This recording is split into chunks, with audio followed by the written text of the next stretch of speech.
sit staring at those fixed, glazed eyes in silence for a moment would play, Scrooge felt, the very deuce with him. There was something very awful, too, in the spectre's being provided with an infernal atmosphere of his own. Scrooge could not feel it himself, but this was clearly the case, for though the ghost sat perfectly motionless, its hair and skirts and tassels were still agitated as by the hot vapor from an oven. "You see this toothpick?" said Scrooge, returning quickly to the charge for the reason just assigned, and wishing, though it were only for a second, to divert the vision's stony gaze from himself. "I do," replied the ghost. "You are not looking at it," said Scrooge. "But I see it," said the ghost, notwithstanding. "Well," returned Scrooge, "I have but to swallow this, and be for the rest of my days persecuted by a legion of goblins, all of my own creation. Humbug, I tell you, humbug." At this the spirit raised a frightful cry, and shook its chain with such a dismal and appalling noise that Scrooge held on tight to his chair to save himself from falling in a swoon. But how much greater was his horror when the phantom, taking off the bandage round his head, as if it were too warm to wear indoors, its lower jaw dropped down upon its breast. Scrooge fell upon his knees and clasped his hands before his face. "Mercy," said he. "Dreadful apparition, why do you trouble me?" "Man of the worldly mind," replied the ghost, "do you believe in me or not?" "I do," said Scrooge. "I must. But why do spirits walk the earth, and why do they come to me?" "It is required of every man," the ghost returned, "that the spirit within him should walk abroad among his fellow men, and travel far and wide, and if that spirit goes not forth in life, it is condemned to do so after death. It is doomed to wander through the world, oh, woe is me, and witness what it cannot share, but might have shared on earth, and turned to happiness." Again the spectre raised a cry, and shook its chain, and wrung its shadowy hands. "You are fettered," said Scrooge, trembling. "Tell me why." "I wear the chain I forged in life," replied the ghost. "I made it link by link and yard by yard. I girded it on of my own free will, and of my own free will I wore it. Is its pattern strange to you?" Scrooge trembled more and more. "Or would you know," pursued the ghost, "the weight and length of the strong coil you bear yourself?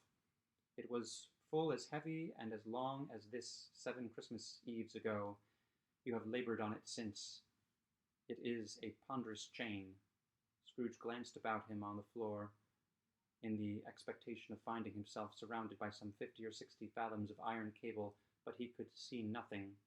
"Jacob," he said imploringly, "old Jacob Marley, tell me more. Speak comfort to me, Jacob." "I have none to give," the ghost replied. "It comes from other regions, Ebenezer Scrooge, and is conveyed by other ministers to other kinds of men. Nor can I tell you what I would. A very little more is all permitted to me. I cannot rest, I cannot stay, I cannot linger anywhere. My spirit never walked beyond our counting-house. Mark me, in life my spirit never roved beyond the narrow limits of our money-changing hole, and weary journeys lie before it." It was a habit with Scrooge, whenever he became thoughtful, to put his hands on his breeches pockets.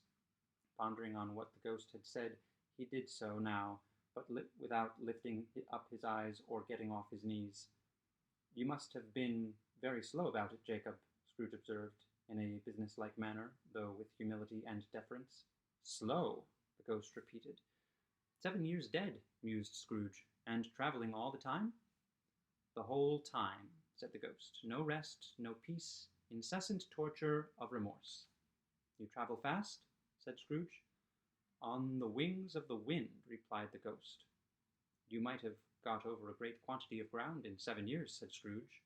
The ghost, on hearing this, set up another cry, and clanked its chain so hideously in the dead silence of the night that the ward would have been justified in indicting it for a nuisance.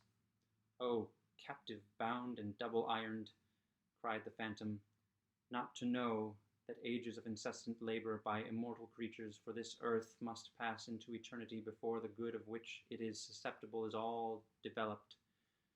Not to know that any Christian spirit working kindly in its little sphere, whatever it may be, will find its mortal life too short for its vast means of usefulness.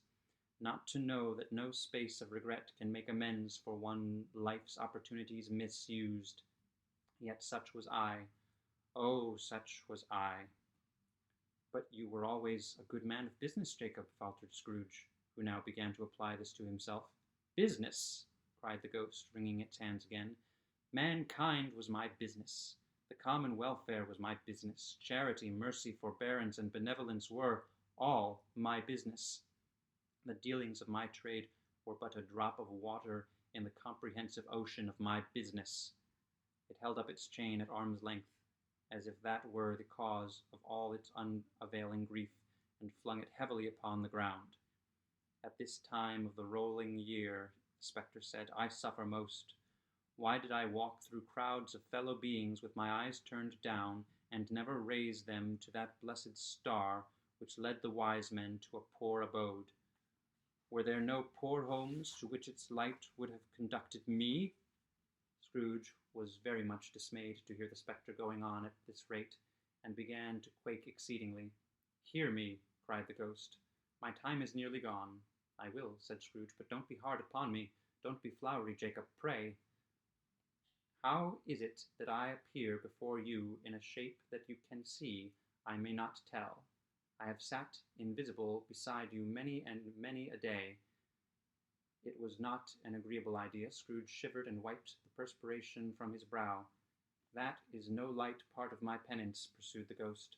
I am here tonight to warn you that you have yet a chance and hope of escaping my fate, a chance and hope of my procuring Ebenezer. You were always a good friend to me, said Scrooge. Thank ye. You will be haunted, resumed the ghost, by 3 spirits. Scrooge's countenance fell almost as low as the ghost's had done. Is that the chance and hope you mentioned, Jacob? He demanded in a faltering voice. It is. I think I'd rather not, said Scrooge. Without their visits, said the ghost, you cannot hope to shun the path I tread. Expect the first tomorrow when the bell tolls 1. Couldn't I take 'em all at once and have it over, Jacob? Hinted Scrooge. Expect the second on the next night at the same hour, the third upon the next night when the last stroke of 12 has ceased to vibrate. Look to see me no more, and look that, for your own sake, you remember what has passed between us.